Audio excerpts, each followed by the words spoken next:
everyone, and welcome back to my channel. I'm Sara, TheHypeGoblin, and this week I'll be doing a Dungeon Master Roundtable. I sat down to talk with Fred from How to D&D. Hi, I'm Fred Wheeler, and I run the How to D&D YouTube channel. You can find me on Twitch, and I don't really use Twitch, but I use Twitter and I use Facebook, and I apparently have a Discord where you can actually talk to me. Taron from Indestructoboy. Hey, I'm Taron, Indestructoboy Pounds. I do a lot of game design focused stuff over on my channel. I am the designer of the Merchant, Dancer, and Runekeeper classes over on the Dungeon Masters Guild. I'm also a musician and music educator. So yeah, come check my channel out if you're into homebrew design, you wanna kind of up your game and make your own character options for D&D, come hang out. And Jordan from Flutes. I'm Jordan. I'm with Flutes. You can call me Flutes. Flutes started out as a website blog that my wife and I made. She goes by Opal, and we just wrote about anything D&D we felt like. It really was just a blog, and then it grew, and now we made a YouTube channel. But she has a gift for making formulas for magic items, and she has a great article and video about how to craft them. So if you're ever wondering how to make magic item crafting more interesting, definitely go to her video or join our Patreon to get on our Discord and get unlimited access to us. That's us.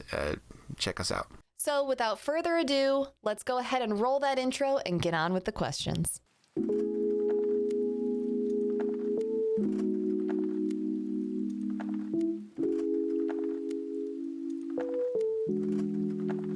I love this question. If you could delete or modify one player feat in 5e, which would it be and why? Oh boy.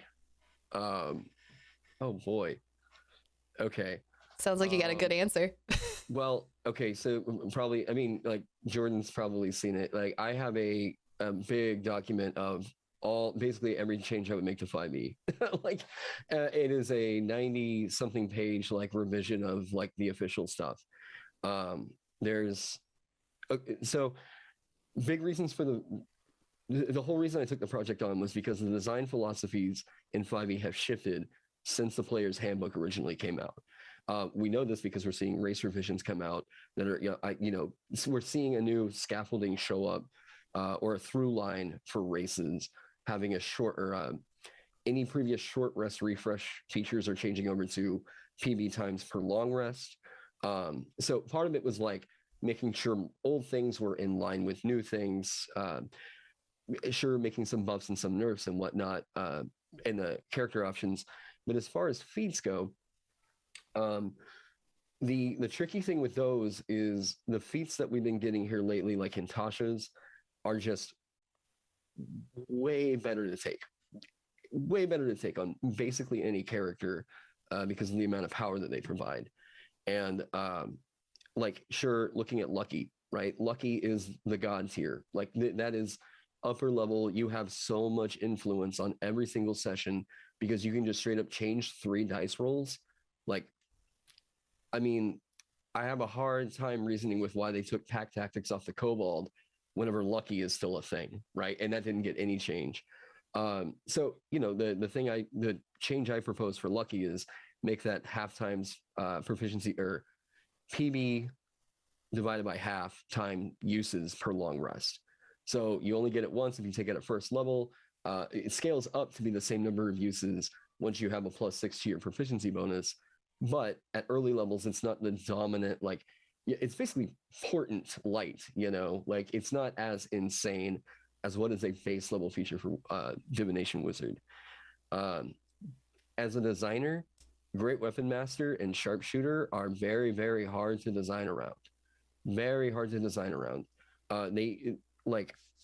Whenever you give something advantage, it is essentially negating the detriment. It's the tactical thought that's supposed to go into I am foregoing I'm taking on a -5 penalty to my attack roll to get a +10 to the damage, but we have so many sources of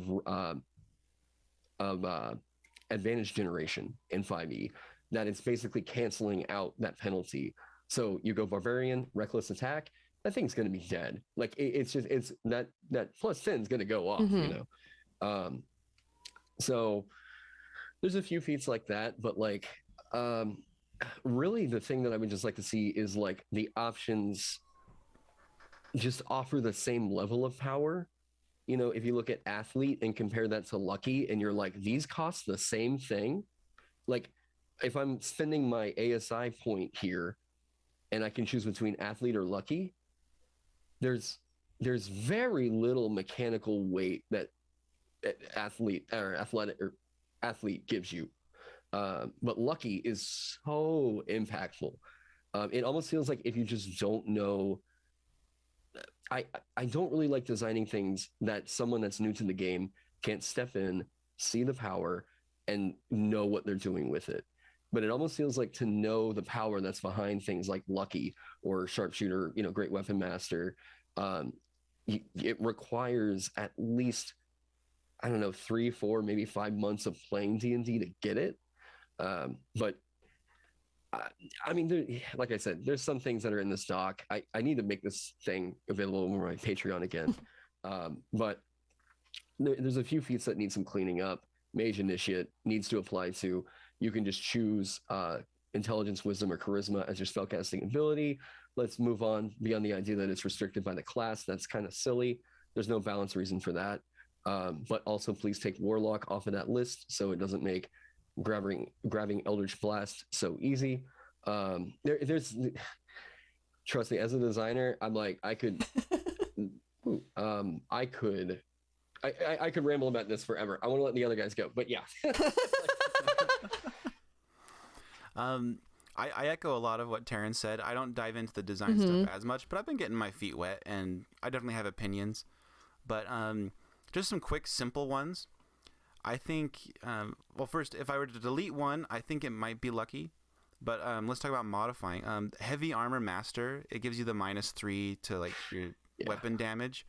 There's a lot you could do with that, but there's just one detail where it only works against non-magical weapons. So at higher levels, a lot of the times it just won't work anymore, and I don't like that. So it's like really strong at level 1 if you get like Variant Human against all the goblins do like no damage to you. And then after like level 10, it doesn't do anything anymore for you, but you got +1 strength. Sweet, you know? So stuff like that. And then what was the other one? Oh, Sharpshooter. I've had people try to do thrown weapon builds, and they just are really disappointed that technically Sharpshooter only works with ranged weapons, not thrown melee weapons. And that bums them out. So I'd probably just let it be with melee thrown weapons too. There's lots of little things that come up in my mind, and sometimes I'm like, oh, I would change this, and like a month later I'm like, nah, I wouldn't change that. But yeah, there's feats are a very fun topic, I think. But like Taron said, their power level is so different between them, and it's not obvious to new players which ones you should take, and now there's more and more and more. So it's an interesting topic. There's some quick top of minds from me. That's super. I actually didn't even think. I just assumed Sharpshooter worked with thrown weapons. Like yeah, I didn't know that. Yeah, one of the ranger in my very first party tried to do that, and then later we realized, oh, technically, like once we knew the rules better and we knew like how to read things, and I would just let people have that. Yeah, that's interesting. Huh? I wonder if there's not some mechanical wordage that says that it might be. Okay. Wow. Well, thanks for uncovering that. I had no idea. All right. I experienced this early on when somebody decided back in 2014 that they wanted to do it, and it was problematic. So I understand what Jordan's talking about. Feats for me, I don't know that I'm going to be very popular for what I have to say. I really hate them. They're mechanical. I don't like it when there's dice rolling involved, or numbers, or advantage or disadvantage. I feel like they're a kind of a cop-out in a game, and it's because I like features and abilities that just work all the time, that isn't restricted by long rests or proficiency bonuses or short rests. It's not because I'm looking for an overpowered game. It's not. I'm just looking for a very different experience to, I think, maybe what other people are used to. And I tried with my home group not that long ago to convince them, can we just not use feats? and they've been playing Dungeons and Dragons for a while, and they're like, no, we want feats. Players love I'm like, well, it's optional. Fred, we want feats. And I'm like, well, what about multi-classing? No, that's staying as well. The only thing I was able to get away with was I said, look, I'm so sick of the grappler feat. Not because it's overpowered, okay? Not because it's useless, but because it's stupid, okay? Like, you can grapple somebody, but all it does is they can't move anywhere. So you can't try to pin somebody. Now, I've been involved in the martial arts for years, so I attained 3rd Dan black belt. So even a novice who knows nothing has a slim chance of pinning somebody. Not going to be easy to do because you're not trained and skilled in that area, but in Dungeons and Dragons you can't do that unless you have the grappler feat. And so I said, look, we're going to get rid of it. And they said, well, now we can't grapple and pin people. And I said, no, you can. Now there's no grappler feat. It means everybody can. You may not be very good at it, but everybody can give it a go. You'll put your grapple on, and then you'll use another action later on to try and lock it in tight, so that they can't, they've got disadvantage rather than just they can't just move.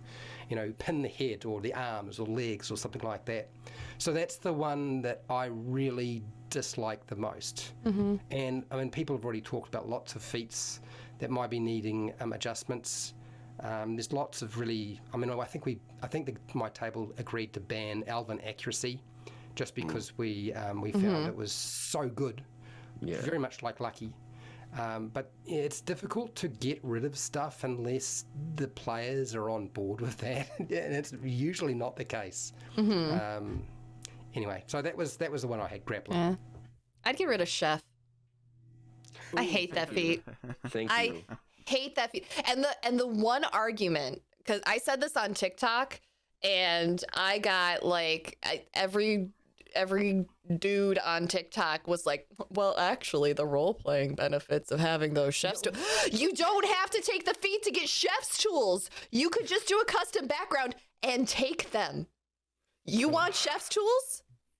Or you could be, I think what is it, like Outlander? There's one of the like nomadic type backgrounds that gives them to you too. Like, take that. Take that. Who cares? You don't have to use the text that's in there. Your DM requires you to have them to cook. Right. It's like, so because you get the tool proficiency, now you can roleplay eating or cooking. It's the most annoying thing that, okay, you're telling me that this group of adults who have been on, some are elves and other long-lived races, they've been around for several hundred years and they don't know how to cook. It's the most insulting feat that I think is in there, and all of the benefits are surrounded around rests.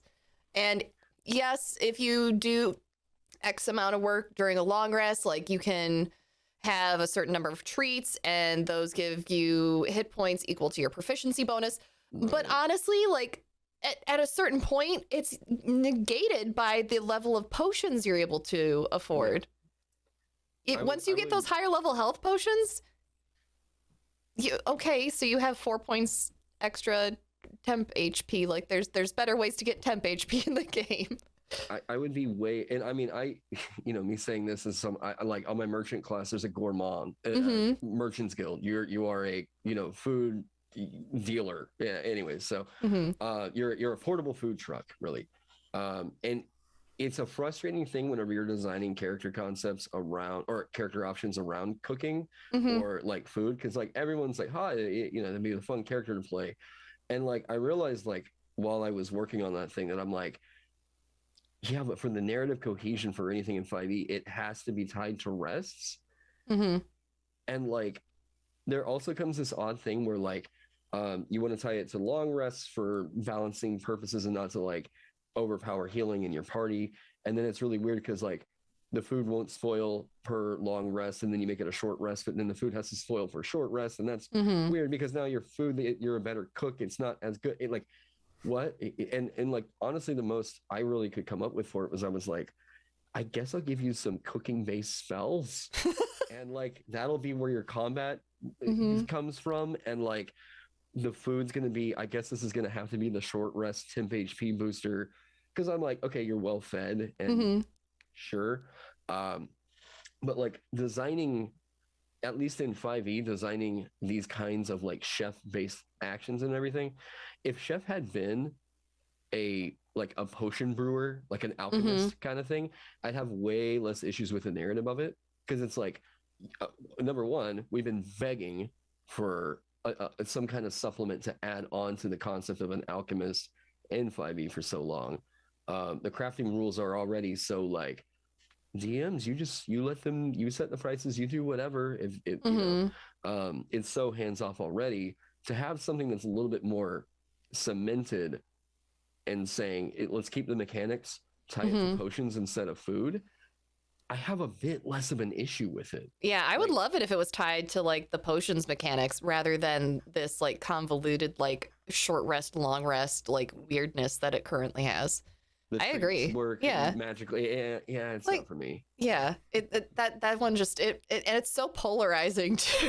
Like I can't wait to see what the comment section looks like when people hear me say that I would get rid of chef, because everyone's gonna tell reflavor it. Yeah, reflavor I mean, it. It's good. I mean, like and two, like just like if you like really want to play someone who's a good cook, like are you gonna wait until level 4 to be able to cook for your party? Like, oh, like what happened between level 3 and level 4 when you get the option to take that feat? Their tastes and their allergies. I guess. I mean, that takes like 10 minutes. That takes 10 minutes, and then you're ready to go do a dinner party. Like that's a less than a 5-minute conversation, to be honest. But it's just like it's never made sense to me. And like I played a wizard who in her spare time was a baker from all the way up to level 20, and like my DM for that campaign never asked me if I had chef's tools. I just went in the kitchen when we were having downtime and I made cupcakes. Like, you want to roleplay, but like, if you're going for something mechanically, take something else and reflavor it. Yeah. Yeah. Oh, chef.